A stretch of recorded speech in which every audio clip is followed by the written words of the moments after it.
Assalamualaikum warahmatullahi wabarakatuh. Baik, kami dari kelompok 6 akan mempresentasikan hasil diskusi kelompok kami mengenai perencanaan dan pembakuan bahasa. Sebelumnya saya akan memperkenalkan anggota saya terlebih dahulu. Saya Carmila sebagai pemateri 1, dilanjut dengan Alfia sebagai pemateri kedua, dilanjut dengan Ainur Rohma sebagai pemateri ketiga, dan yang terakhir ada Rifki Lukmanul Hakim sebagai pemateri keempat. Langsung saja di sini saya akan membahas tentang hakikat perencanaan bahasa. Perencanaan bahasa merupakan istilah yang digunakan untuk mendeskripsikan segala upaya memelihara atau mengembangkan suatu bahasa. Selain itu, menurut Weinstein 1980, menyatakan bahwa perencanaan bahasa adalah upaya jangka panjang, berkelanjutan, dan sadar yang dilakukan oleh pemerintah dengan bertujuan untuk mengubah fungsi bahasa dalam masyarakat untuk masalah komunikasi.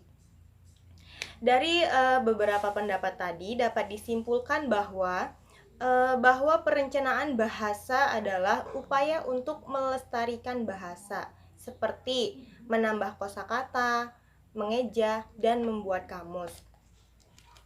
Pada umumnya, istilah perencanaan bahasa sudah ada sejak lama. Namun, banyak ahli menyebutkannya dengan nama yang berbeda, seperti politik bahasa dan rekayasa bahasa. Perencanaan bahasa tersebut dapat dilakukan oleh pemerintah atau individu atau organisasi yang ditunjuk sesuai dengan peraturan. Dalam praktiknya, perencanaan bahasa Indonesia dapat dikelompokkan menjadi dua aspek.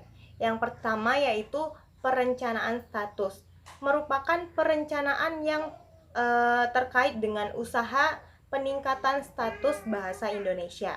Yang kedua ada perencanaan bahan, yaitu perencanaan yang berkaitan dengan aktivitas penyusunan ejaan, pembakuan ucapan, pembentukan istilah, penyusunan tata bahasa, penyusunan kamus, dan sebagainya.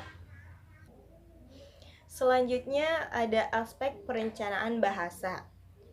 Aspek perencanaan bahasa dapat digunakan sebagai pedoman saat membuat ragam baku. Menurut Ferguson 1966 dan Stewart 1968, fitur bahasa yang memudahkan orang awam untuk menerima rencana bahasa adalah: yang pertama ada bahasa itu adalah bahasa pribumi atau penduduk asli, atau bahasa itu negara itu. Yang kedua ada bahasa itu pernah menjadi lingua franca dalam negara itu dan antar negara tetangga. Yang ketiga ada bahasa itu berpotensi atau kreatif dan fleksibel untuk perkembangan pendidikan, agama, sastra, iptek, dan media massa. Yang keempat ada bahasa itu mempunyai budaya yang mantap dan agung. Yang kelima ada sejarah bahasa itu mantap dan sahih. Selanjutnya ada Ferdinand de Saussure 1922, merupakan seorang tokoh bahasa Prancis yang berpendapat bahwa perencanaan bahasa perlu dilakukan secara berangsur-angsur dan berkesinambung karena hal-hal berikut. Yang pertama, budaya suatu masyarakat senantiasa berubah yang mengakibatkan bahasanya berkembang dan berubah. Yang kedua, ada bahasa perlu dirancang untuk menyediakan ruang daya cipta dan kreativitas individu. Yang ketiga, ada perencanaan bahasa dapat membantu corak kepemimpinan bangsa. Dan yang keempat, ada pemerintah yang melaksanakan perencanaan bahasa berarti harus memelihara jiwa bangsanya. Baik, itu tadi pembahasan mengenai hakikat dan aspek perencanaan bahasa. Selanjutnya akan dilanjutkan oleh Alfia.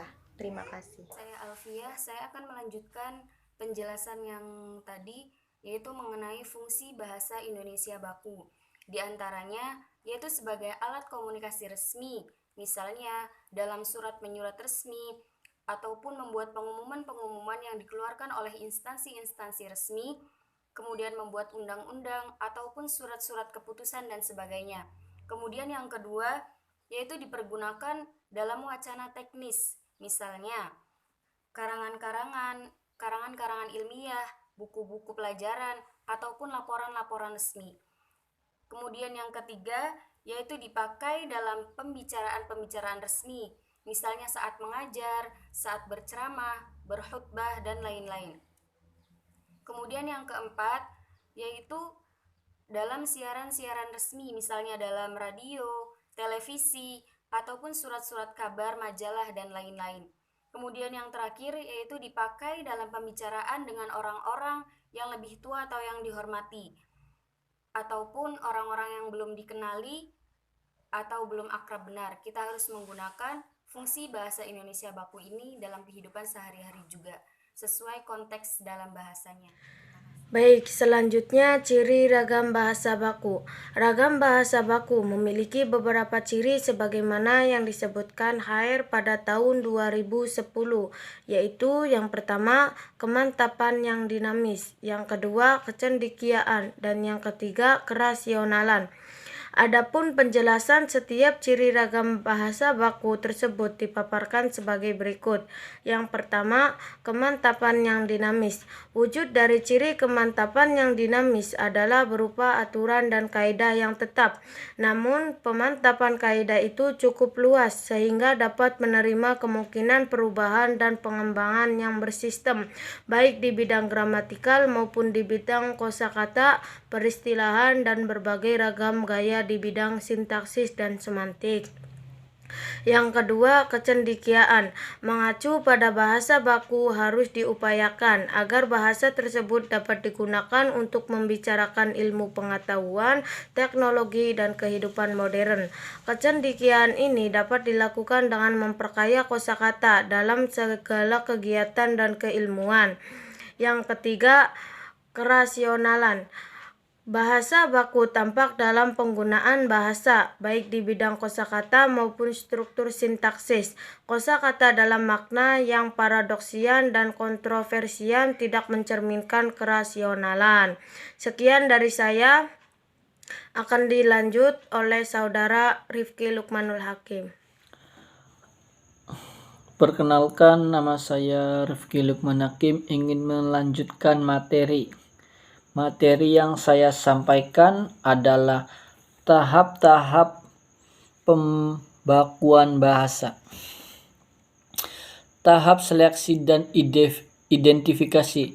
Tahap ini dilakukan untuk menentukan sistem ejaan, kosakata, dan tata bahasa yang cenderung digunakan masyarakat pada saat mereka berbahasa. Tahap kodifikasi. Tahap kodifikasi merupakan tahap inti. Hasil studi di tahap seleksi dan identifikasi dicatat atau dirumuskan secara tertulis. Tahap elaborasi menyangkut kegiatan pengarapan secara cermat dan teliti. Yang terakhir, tahap akseptansi. Tahap ini disebut sebagai inti pembakuan bahasa yang kedua setelah kodifikasi, yakni tahap penerima hasil kodifikasi oleh pihak pengguna bahasa. Baik, itu tadi penjelasan dari kelompok kami, kelompok 6, mengenai perencanaan dan pembakuan bahasa. Semoga penjelasan kami dapat bermanfaat bagi kita semua. Kurang-kurangnya saya mohon maaf. Wassalamualaikum warahmatullahi wabarakatuh.